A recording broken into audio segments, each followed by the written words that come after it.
Olá a todos, seja bem-vindo, seja bem-vinda a mais um podcast do Conexão Hemato. Eu sou a Morgane Rodrigues, uma das cofundadoras deste canal, e eu estou hoje com as minhas amigas e colegas Mariana Kerbauer, Lucila Kerbauer e Andresa Feitosa Ribeiro. Hoje nós vamos conversar com um assunto, acho que é muito importante, que eu acho que muitas pessoas têm curiosidade, né, sobre o assunto, que vai ser sobre as células CAR-T. Vamos descobrir o que é isso. E eu queria lembrar que o Conexão Hemato é um canal dedicado a familiares, pacientes e todos os entusiastas da hematologia. Então, vamos começar com um assunto: o que é terapia com células CAR-T? Bom, esse é um assunto que eu adoro muito. Para começar, o que seria então o T, né, do CAR-T? O T vem de linfócito T. Então, são linfócitos, todos nós temos no nosso sangue linfócitos, são células de defesa do nosso organismo, que nos defende contra infecções ou até mesmo contra células tumorais. Mas são os nossos famosos soldadinhos de defesa. Então, terapêutica com células CAR-T, a gente está fazendo com que os nossos linfócitos se tornem melhores na guerra contra os tumores, né? E como que é feito isso? Então, a gente vai coletar esses linfócitos do próprio paciente, no caso do CAR-T, que a gente está vendo aí na mídia, autólogo, que é do próprio paciente. Esses linfócitos, então, eles vão para um laboratório, eles são modificados geneticamente para expressar um receptor. Isso significa o quê?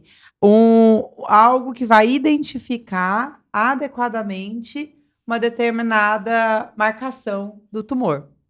Então, a partir do momento, a gente está educando os nossos linfócitos a identificarem o tumor por meio de uma determinada marcação, de uma determinada proteína, e aí esses linfócitos vai identificar essas células tumorais, e quem vai matar o tumor são essas células, esses linfócitos que conseguem identificar o tumor e matar ele. Eu acho que um ponto importante aqui, detalhes importantes, a gente está produzindo uma célula que vai identificar uma determinada proteína naquele tumor. Então, quando a gente fala CD19, é porque o CD19 está presente naquela doença. O meu linfócito turbinado, melhorado, que eu estou fazendo, ele não vai conseguir matar qualquer tipo de tumor. Então, se eu estou fazendo aquela célula, para aquele tipo de linfoma, para aquele tipo de leucemia que expressa o CD19, por exemplo, a gente não vai conseguir exatamente com aquele produto matar, por exemplo, uma célula num câncer de mama. Então, além de tudo, eu falo isso por quê? Porque a gente está fazendo uma terapêutica direcionada. Então, a gente está juntando tudo de bom que existe, vamos dizer. Então, a capacidade de matar de um linfócito T e ele direcionado específico para aquele alvo, para aquela doença. E é por isso que a gente está falando de uma terapêutica revolucionária. Mas falando assim, parece muito simples, você comentando, né? Pega as suas próprias células e educa as células a buscar um alvo. Por que demorou tanto tempo a aparecer? O que possibilitou isso acontecer agora? Ótima pergunta, né? Então, assim, a terapêutica com esse conceito de tentar melhorar, fazer com que os linfócitos possam ser modificados e O nosso determinem nosso um sistema imune, determinado alvo, isso começou já há muito tempo. Então, desde da década de 80, começaram a surgir essa primeira pesquisa, né? E aí foi uma descoberta. E a gente está vendo uma terapêutica que tem mais de 20 anos ali de desenvolvimento e de pesquisa envolvida. Então, no começo, eles achavam que fazer com que o linfócito reconhecesse seria o suficiente. Aí viram que não, que o linfócito reconhecia, mas ele não se ativava. E aí foram percebendo que era importante ter ali sinalização para o linfócito se tornar ativado e matar. não basta só identificar. Não basta só identificar, ele tem que receber a mensagem que eu vou identificar, mas que eu vou matar. E como é que se faz isso? Isso se faz você colocando... tudo começou você pensando como um linfócito T normal atua. Então, os linfócitos T normais, já existem receptores do linfócito T que acabam conseguindo reconhecer antígenos. E ali desencadeia toda uma cascata. Então, existem receptores já, Isso é como normalmente, um nos linfócito normal linfócitos. funciona. Como o linfócito normal funciona. E aí, o linfócito normal, quando ele funciona, ele precisa identificar um determinado antígeno que é apresentado para ele por meio desses receptores, e ele se torna acho plenamente que ativado. Só faz um adendo, só antígeno é aquilo que ele quer atacar, né? Exato, o antígeno é a proteína, é o marcador que ele está identificando. E aí ele também precisa de um segundo sinal que torna ele melhor ainda. Então, pensando na fisiologia de como o linfócito T atua, a gente fez no laboratório, vários pesquisadores, e aí eu me incluo, porque hoje é uma linha de pesquisa, pensando que simular exatamente como seria um receptor normal de um linfócito T, fazendo como que faz com que ele receba essa mensagem e libere várias proteínas e citocinas que fazem com que a célula morra e com que ele se torne plenamente ativado.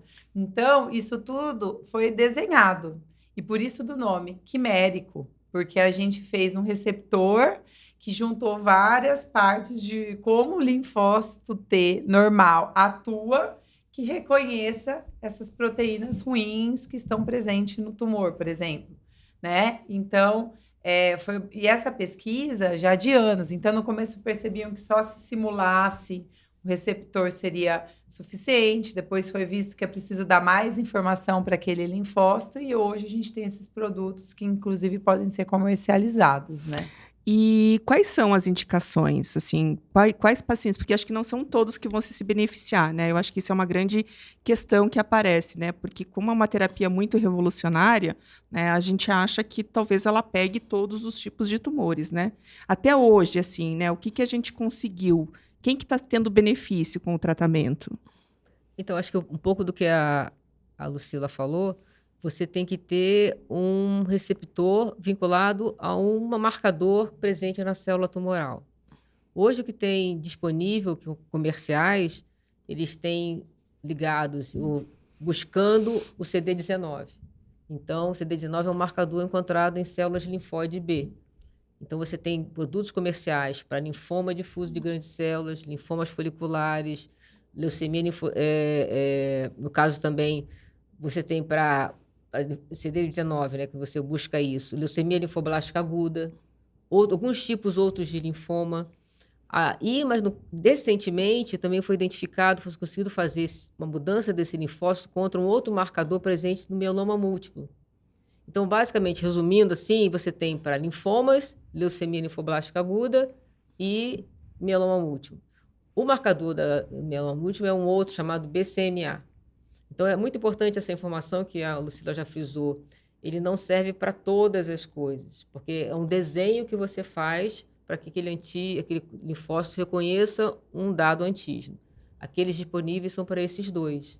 Então, para principalmente essas três patologias: linfoma, leucemia linfoblástica aguda e mieloma múltiplo. Isso são os comerciais, né? Os comerciais, né? Lembrando que na pesquisa, né, o que está se investigando tem outros alvos. Isso, sim.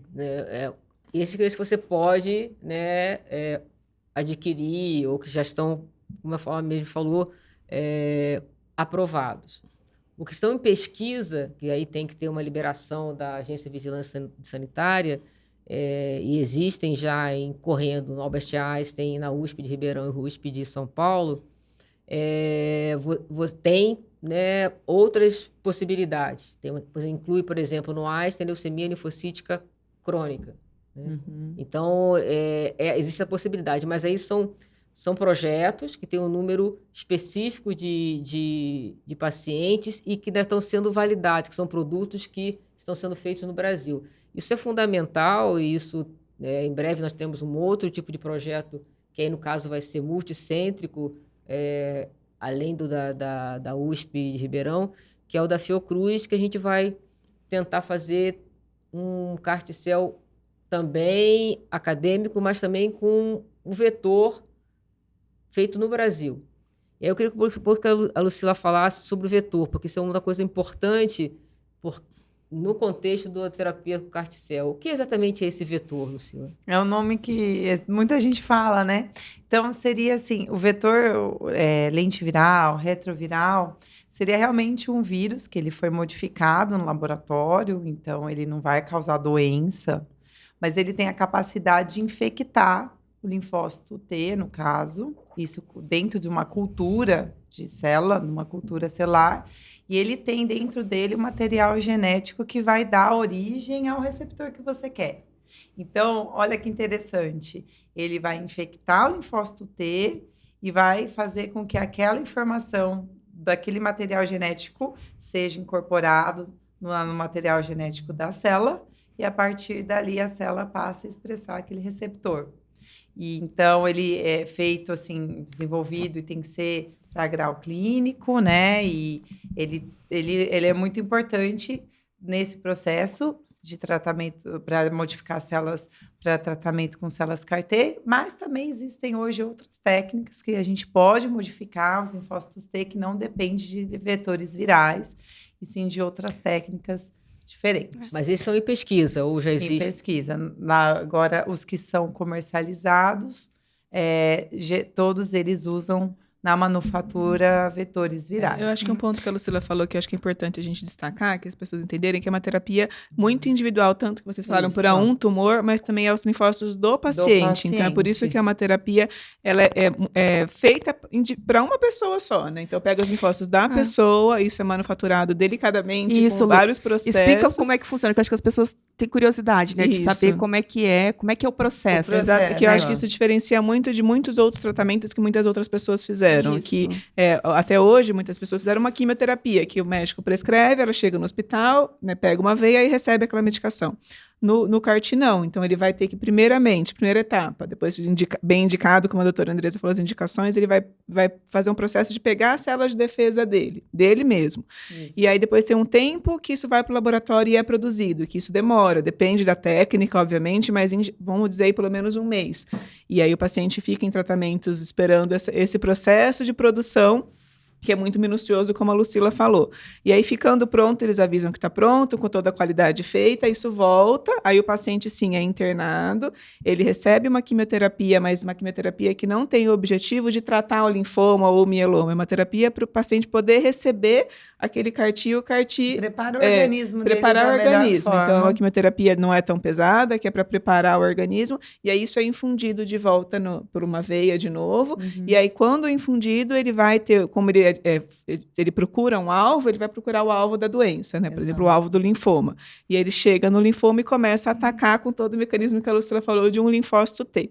Então, é muito bonito, mas ele é completamente individual até hoje, né? A gente talvez até estuda que talvez a gente consiga mudar isso, mas hoje é uma terapia exclusiva para aquele paciente. De linfócito T, né? Isso. Mas, Lucila, você que acompanhou, mesmo em pesquisa, ou mesmo em comercial, quer dizer, você pega o linfócito T, aí você injeta um vírus, aí você deixa a célula, quer dizer, você modifica a célula. Ela não fica louca? Ótima pergunta. Como é que você controla tudo isso? Exatamente. Esse é o bonito, né, da terapêutica, porque a gente estuda exatamente da forma mais segura para aquele material genético ser incorporado na célula, no lugar certo. A gente consegue ver depois que realmente a célula está produzindo o receptor que a gente quer. Então, a gente consegue ver isso no laboratório. Antes de liberar o produto, você faz todos esses controles. Exatamente. Então, antes de liberar o produto, a gente vai ver que a célula, o linfócito T, é linfócito T, primeiro que você está infundindo, que o linfócito T tem esse receptor que deu certo, ele vai passar por um controle de qualidade rigoroso. Então, a gente vai ver se a caracterização dessas células, então, quantos por cento dos meus linfócitos T expressam esse receptor, a caracterização, então, imunofenotípica a gente vai ver se não tem nenhuma contaminação. Por que o vetor não entra em outra célula, só entra no linfócito T? Para começar, que no seu processo de manufatura, no comecinho, quando você pega a bolsinha de leucaféris, ou seja, o produto que deu origem, que tem ali os linfócitos, a gente vai selecionar os linfócitos T. Então, a gente primeiro seleciona esses linfócitos. a nossa seleção é muito boa. E depois disso, a gente vai ativar aquele linfócito T. Tá. Então, a gente dá ali a mensagem, vocês que a gente quer que prolifere. Daí, ou no mesmo dia, ou no dia seguinte, a gente faz Aí essa você vai modificação selecionando a genética. população. E aí, ele fica um tempo em cultura. E depois, a gente vai ter certeza que o que a gente está infundindo, primeiro, são linfócitos T, e qual a caracterização desses linfócitos, e vai ter certeza que não teve contaminação no final daquela manufatura, e que não tem ainda vetores replicandos ali. A gente faz até mesmo testes para ver isso, a gente faz teste para ver se a célula está funcionando. Como que é isso, né? Então, a gente pega um tumor, uma linhagem tumoral que expressa, coloca nossas células com aquilo, quer ver o tanto que as nossas células matam ali no laboratório para ter certeza que ela está funcionando, que ela está. A gente tem testes até para ver se a nossa processo, porque as células se proliferaram muito, se ali a gente não criou nenhuma alteração, outra genética. E aí, depois de um rigoroso controle de qualidade, essa célula estaria pronta para ser infundida novamente no paciente. Eu acho que é isso que também é uma curiosidade, né? Como é que funciona isso? O paciente fica internado, ele pode fazer isso de ambulatório, quais são os efeitos colaterais, né? É uma coisa tranquila, é diferente do transplante de medula óssea, né? Que a gente precisa ter alguns certos cuidados. Como é que funciona? Eu acho que tem algumas semelhanças e algumas diferenças, né? Hoje em dia a gente tem feito com o paciente internado, então quando a gente tem o ok que as células estão prontas e o paciente faz essa primeira quimioterapia e recebe o CAR-T, a gente mantém usualmente por um período de 2 semanas depois dele receber o CAR-T, que é o período que acontecem os principais problemas, assim, né, que ele pode gerar. O primeiro deles, que é quando ele começa a atacar a célula tumoral, ele gera uma inflamação, porque é a forma que o linfócito T age. E essa inflamação pode dar febre. E pode ser uma febre, apenas a febre, que seria, a gente fala que uma graduação leve, e ele pode, a febre pode fazer cair a pressão, pode fazer falta de ar, que a gente teria que manejar de forma mais intensiva, vamos assim dizer. Então, ele fica internado para a gente fazer essa monitorização, medir a temperatura, ver a pressão, e além disso, esse processo inflamatório todo pode dar uma inflamação na cabeça também. Então, ele pode, num período inicial, ficar um pouco confuso, com muito sono. Então, a gente também faz uma vigilância disso tudo, porque isso é tratável. Se a gente identifica que está acontecendo, a gente faz medicações para isso ser revertido. O risco maior é em 2 semanas, por isso que a gente mantém na internação por esse período, e depois a gente dá alta, mas orienta, óbvio, o paciente a não ficar longe do hospital, porque se isso vir a acontecer depois da alta, que os primeiros 30 dias, principalmente, ele consiga voltar rapidamente para o hospital para ser tratado.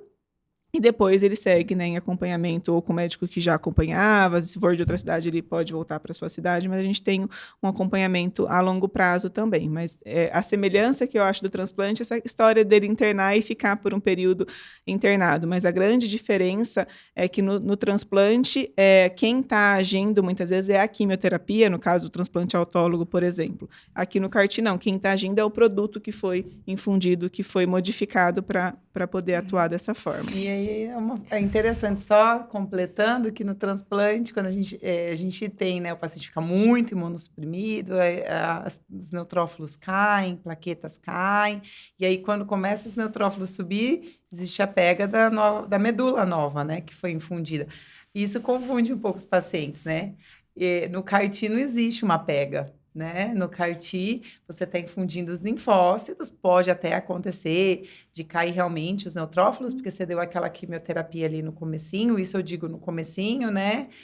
Pode até acontecer dele precisar até mesmo de, em alguns casos, de transfusão, mas a gente não vai ver uma pega de medula. Então, como é que você sabe se deu certo?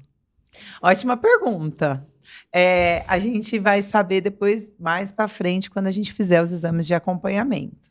Então, a gente, no caso da leucemia linfocítica aguda, depois de 1 mês, e depois você pode ir sequenciando, você vai fazer um estudo de medula óssea, um mielograma, imunofenotipagem, para você ver se ainda tem a presença da doença.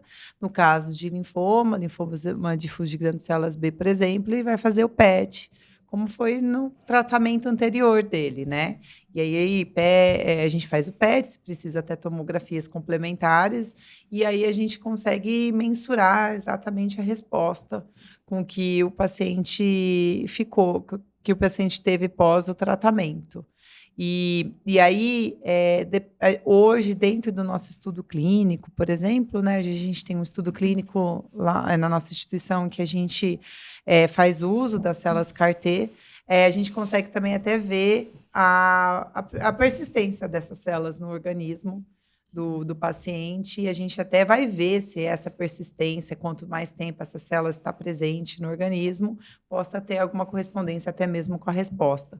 Porque alguns outros estudos clínicos mostraram que sim, que quanto mais tempo essa célula persistir, a resposta possa ser maior. Mas, para ver se realmente funcionou, acaba sendo o estudo da doença do paciente, que a gente espera não encontrar mais a doença. Você mencionou que é uma terapia dirigida, no caso, que existe principalmente o anti-CD19, o anti-BCMA no mieloma, mas ele só vai atingir a célula doente? Uma ótima pergunta também. Todas as células do organismo que tiverem a mesma expressão, então, por exemplo, o CD19, ele está presente nos linfócitos B, que são outros tipos de linfócitos no nosso organismo que produzem os anticorpos. Então, como ele está presente no linfócito B, ele vai atacar o linfócito B também. Mesmo normal. Vai matar o linfócito B normal também. E daí o paciente pode diminuir a quantidade do linfócito B do organismo dele. E a gente tem que saber que esse é um efeito e que, por isso, a gente vai ver se o paciente não vai precisar de imunoglobulinas, né, de uma reposição depois, vai ficar mais atento em questão de infecções. Então, toda vez que a gente está pensando até em mesmo o alvo, qual a pergunta que se faz? Tá, onde esse alvo vai estar expresso? Quais os locais do nosso corpo a gente vai ter aquele alvo? Porque a célula vai identificar mesmo células normais do organismo. E é uma infusão só? É uma infusão só, assim, que está preconizado, é uma infusão só, e que uma infusão já faria o efeito do tratamento.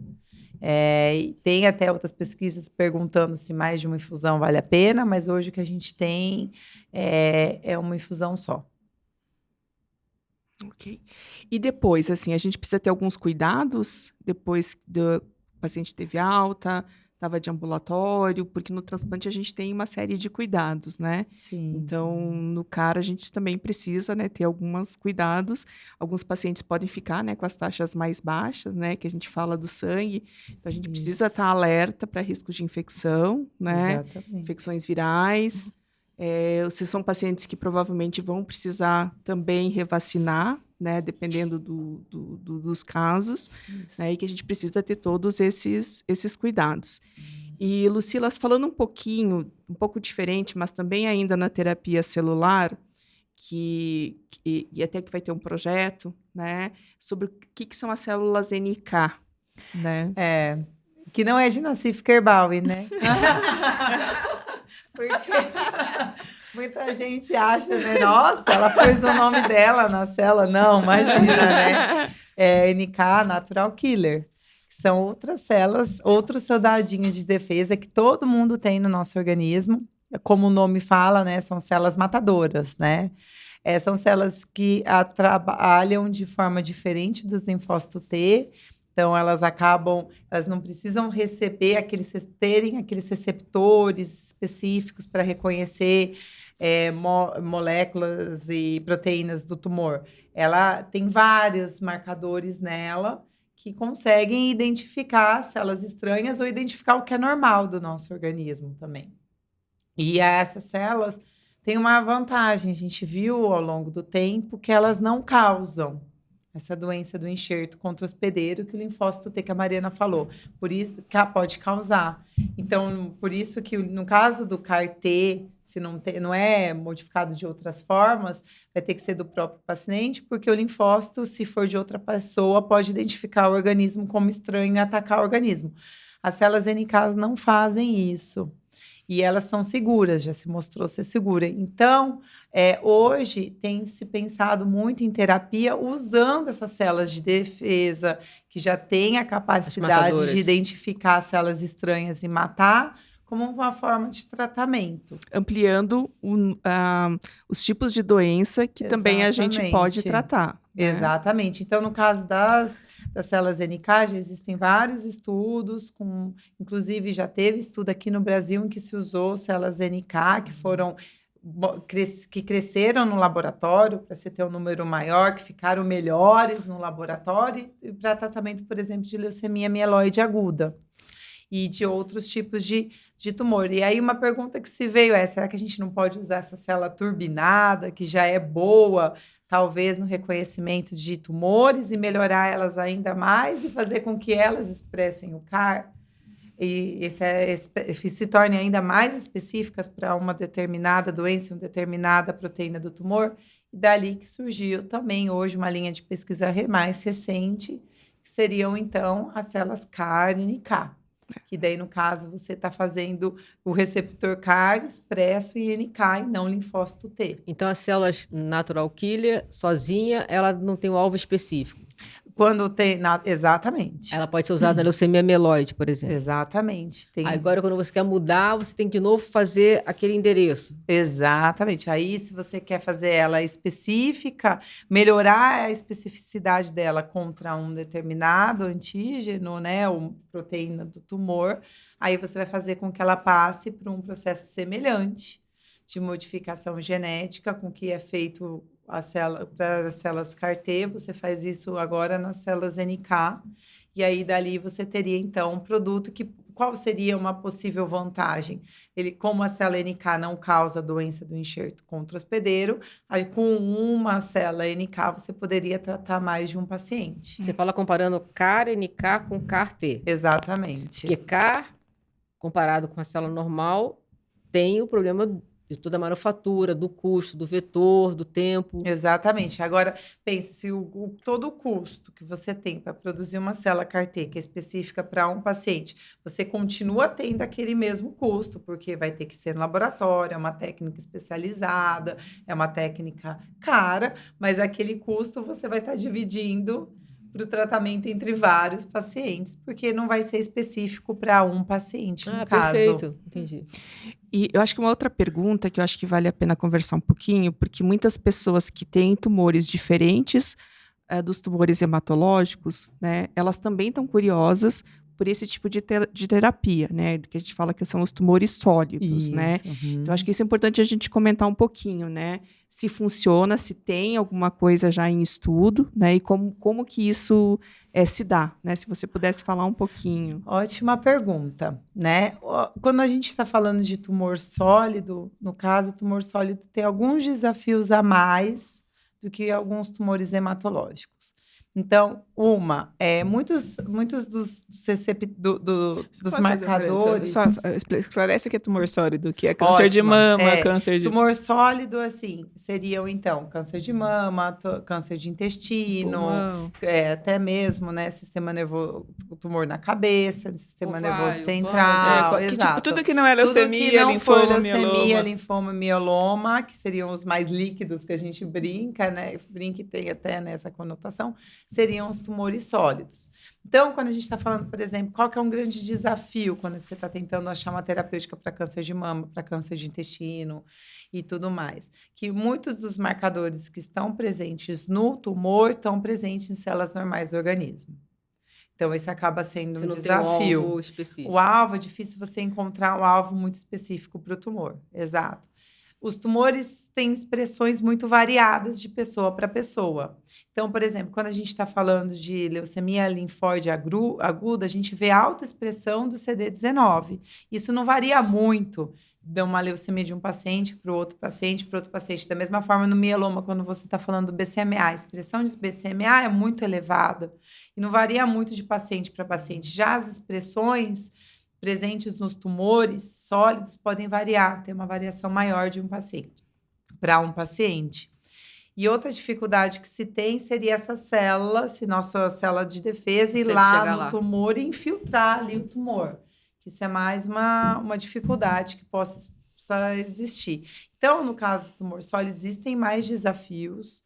Hoje, os resultados com células CAR-T para tumores sólidos ainda acabam sendo um pouco inferiores em matéria de resultado do que hoje a gente tem para para as doenças hematológicas malignas, leucemia linfocítica aguda, linfoma difuso de grandes células B, foliculares, como a gente já mencionou anteriormente, mas existe sim uma grande linha de pesquisa e com resultados que eu considero promissores. Então, tem várias já publicações em revistas de alto impacto, mostrando que essas células são capazes de reconhecer os tumores sólidos também, e que talvez umas melhorias, talvez pensar em como vai infundir essa célula. Será que pela veia? Será que uma infusão mais localizada, ir lá direto no tumor? No caso de tumor na cabeça, você infundir direto ali na cabeça, ou você melhorando a performance dessas células para fazer com que no futuro a gente tenha resultados tão interessantes quanto a gente tem hoje para as doenças hematológicas. Isso acaba sendo uma linha de pesquisa muito interessante que a gente mesmo agora vai começar a explorar.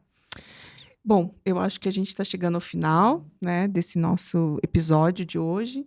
Então, eu gostaria de agradecer a todas vocês pela presença de hoje, né? Lembrando a todo mundo a se inscrever no nosso canal, né? Nós estamos no Instagram, no Facebook, no YouTube, LinkedIn. Não deixe de comentar o que você achou do nosso episódio, deixar perguntas e sugestões também, né? Nós estamos bem receptivas e esse canal foi feito para todos vocês, e nos vemos no próximo episódio. Até mais. Lucila, obrigada por responder minhas perguntas. Você respondeu perguntas que muitas pessoas fazem na minha família sobre o assunto. Muito então, obrigada. eu aproveito. Na verdade, eu fui aqui uma tradutora das perguntas que já me passaram. Espero que eu tenha explicado, mas se mesmo assim ainda surgir dúvidas, escrevam que eu vou responder. A gente vai responder. Perfeito. Feito. Tá Até bom? mais. Obrigada, Tchau, tchau. Tchau.